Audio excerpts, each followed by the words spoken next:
حرز جواد ہمارے بڑے علماء سب پہنتے ہیں، رہبر معظم بھی حرز جواد کو اکثر پہنتے ہیں. اور اس سے پہلے البتہ یہ جو لفظ اس کے اندر آئے حرز، دیکھیے ایک چیز ہوتی ہے حرز اور ایک ہوتا ہے ورد. ورد میں اور حرز میں فرق ہے. ورد ہوتا ہے کوئی بھی ذکر یا کوئی بھی آیت جسے مسلسل دہرایا جائے، اسے کہتے ہیں ورد. لیکن حرز جو ہے مثلا نظر بد سے بچنے کے لیے، نقصان سے بچنے کے لیے کوئی ذکر یا دعا کو ہر وقت اپنے ساتھ رکھنا، چاہے وہ انگوٹھی میں رکھنا، چاہے وہ لاکٹ میں رکھنا یا اپنے ہاتھ کے اوپر باندھنا، اس کو حرز کہا جاتا ہے، یا جسے تعویذ بھی کہہ سکتے ہیں. اچھا اتنا ایک بیچ میں ایک بات اور بتا دی جائے، پچھلی دفعہ بھی سوال کیا تھا کسی نے تو وہ میں اس کا بتا دوں کہ انگوٹھی کا جو نگینہ ہے اس کا اسکن سے ٹچ ہونا لازم نہیں. ہاتھ میں پہنا ہو، ضروری نہیں کہ کھال سے مسلسل ٹچ بھی ہوتا رہے، بس وہ بھی کافی فوائد دلوا دیتا ہے. تو اگر کوئی ذکر یا چیز ہو تو اسے حرز کہتے ہیں، اور کوئی دعا ہو تو اس کو تعویذ کہا جاتا ہے. اور حرز جواد جو ہے وہ باقاعدہ اس کے متعلق جو روایت ہے، ہمارے جو ایک عالم گزرے ابن طاؤس، انہوں نے محج الدعوات کے اندر جو ان کی کتاب ہے اس کے اندر پورا وہ واقعہ بھی نقل کیا ہے کہ جو ہمارے امام محمد تقی علیہ السلام کی صلی اللہ محمد وعلی محمد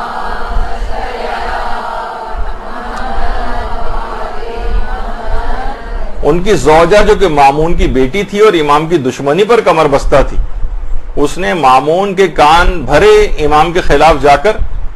اور مامون شراب کے نشے میں اس وقت مدہوش تھا، اس نے تلوار نکالی، امام کے کمرے میں آیا اور امام کے اوپر کئی وار کیے اور اپنے تئیں امام کو شہید کر دیا. اچھا بہرحال پھر وہ اپنے کمرے میں واپس آ گیا. تھوڑی دیر بعد کہ جب نشہ اترا اس کا تو تھوڑا سا پریشان ہوا اور اپنے غلام یاسر کو امام کے پاس بھیجا کہ جاؤ دیکھ کے آؤ ذرا ان کے گھر میں کیا صورتحال ہے. وہ گیا تو دیکھا کہ امام ماشاءاللہ صحیح و سالم.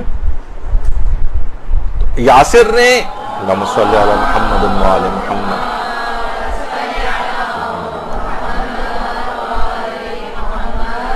اچھا اس کا خاص غلام تھا. اس نے کہا کہ یہ کیسے ممکن ہو سکتا ہے کہ تلوار سے وار کی ہوں لیکن اتنے زیادہ یعنی کاری وار نہ ہوئے ہوں. اس نے بہانے سے کہا کہ امام اگر آپ اپنا یہ لباس جو آپ نے پہنا ہوا ہے اگر یہ مجھے تبرک کے طور پر آپ عنایت فرماتے ہیں تو بڑی مہربانی ہوگی. امام ظاہر کریم ابن کریم خاندان والے، انہوں نے جو ہے اپنا اوپری لباس اتارا اور اس کو دیا. تو یاسر دیکھ کر حیران ہو گیا کہ کسی بھی زخم کا کوئی ایک نشان بھی امام کے جسم کے اوپر نہیں تھا. اچھا اب یہ غلام یاسر جیسے جا کر مامون کو ساری صورتحال بتائی، اور کچھ دن کے بعد جب مامون سے خود امام کی ملاقات ہوئی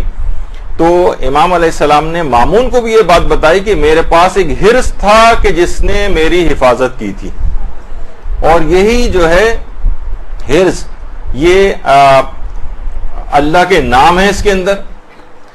اور یہ خاص حرز ایک تو تھوڑا سا تفصیلی بھی ہے، اور ایک کم سے کم یہ والا حرز جو کہ مفاتیح الجنان کے اندر بھی ہے. یہ تو انسان اس کو اپنے پاس رکھے، ابھی اس کی بھی تفصیل آتی ہے. اور اس کو لکھنے کے بھی اس کے کچھ خاص آداب، حرز جواد کو لکھنے کے کچھ خاص آداب بھی. سب سے پہلی بات تو علماء یہ فرماتے ہیں کہ بال پوائنٹ یا فاؤنٹین پین وغیرہ کی انک سے اس کو نہ لکھیں، اس سے اس کی اثر پذیری نہیں ہوتی. یا تو لکڑی کا قلم استعمال کریں یا کوئی ایسی پینسل کہ جسے کسی مسلمان نے بنایا ہو. تو عام طور پر کیونکہ اب یہ پتہ نہیں ہوتا کہ کیونکہ فرماتے ہیں اگر کوئی کافر کے قلم سے یا کافر کی بنائی ہوئی کسی چیز سے اگر اس کو لکھا جائے تو پھر حرز جواد کا فائدہ نہیں ہوتا. اور جس وقت حرز جواد لکھا جاتا ہے، یہ والی جو دعا ہے جو ابھی آپ کے سامنے تھی، یہ باوضو ہو کر لکھی جائے اور رو بقبلہ ہو کر لکھی جائے. اور اسے انگوٹھی کے اندر بھی حرز جواد کو رکھ سکتے ہیں. اس کو مثلا آپ کسی کاغذ کے اوپر بھی لکھ سکتے ہیں، یا مثلا کسی کپڑے پر لکھ کر بھی گھر میں رکھ سکتے ہیں، یا اپنے ہاتھ کی انگلی سے بچوں کی پیشانی کے اوپر بھی لکھ سکتے ہیں ان کی حفاظت کے غرض سے. تو آپ حیران ہوں گی کہ جو وہابی حضرات ہیں اگرچہ وہ تعویذ وغیرہ کو شرک سمجھتے ہیں، اور باقاعدہ اپنی کتابوں کے اندر انہوں نے اس کو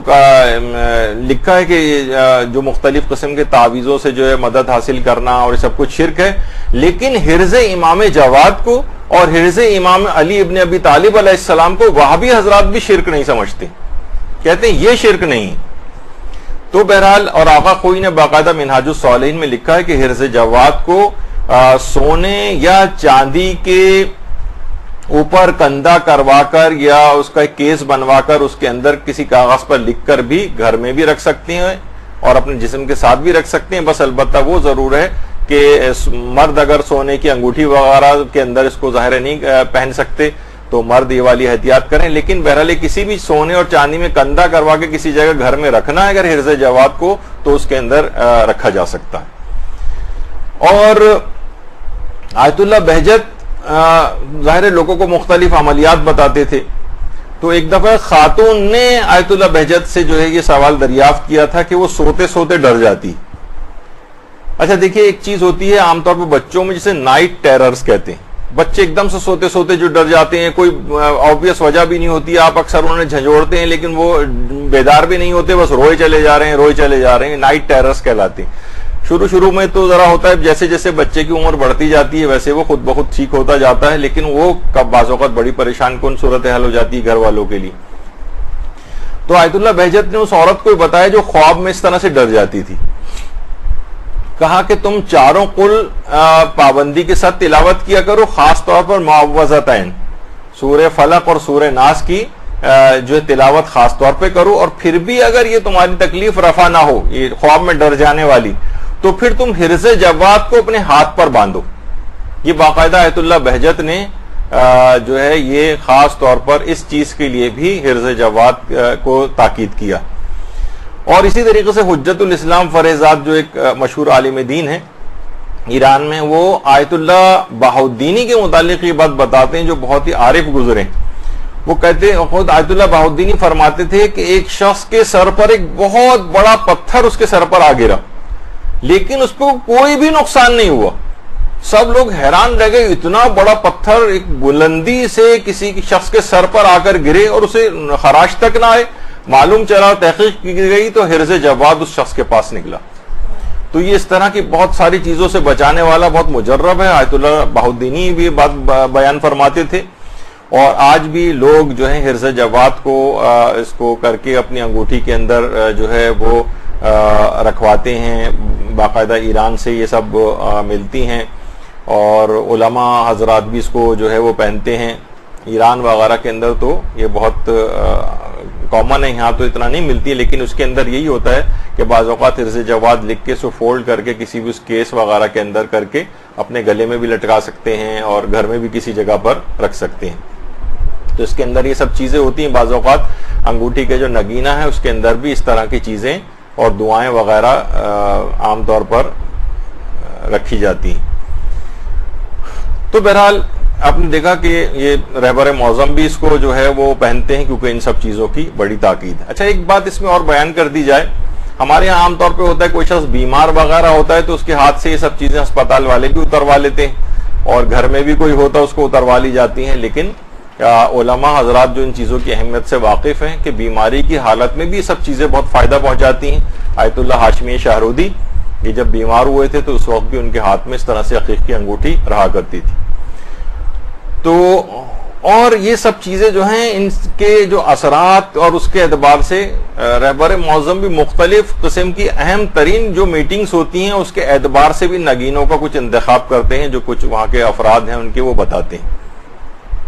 تو بہرحال دیکھیے یہ سب چیزیں ایسی ہیں کہ جو کہ انسان کو چاہیے کہ وہ دیکھے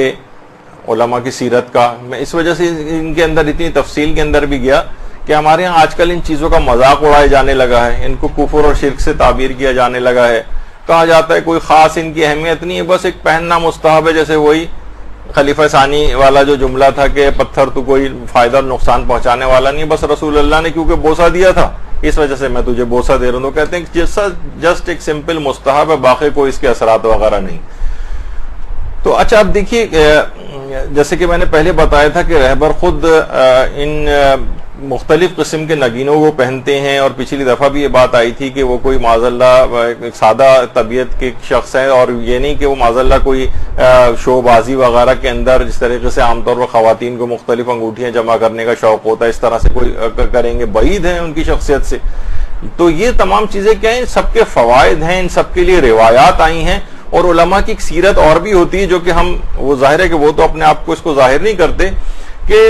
جو بھی احادیث ہیں یعنی جس کے اندر کوئی بھی فائدہ بتایا گیا ہے، ثواب بتایا گیا ہے، کوئی بھی نیک کام بتایا گیا ہے، تو اس حوالے سے ایک ایک دفعہ ہی کیوں نہ صحیح، کم سے کم اس کے اوپر ایک ایک دفعہ زندگی میں عمل کر لیا جائے،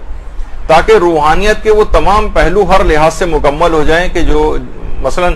ہو سکتا ہے کہ بہت سی چیزیں جو بتائی گئی اگر ہم نے مثلا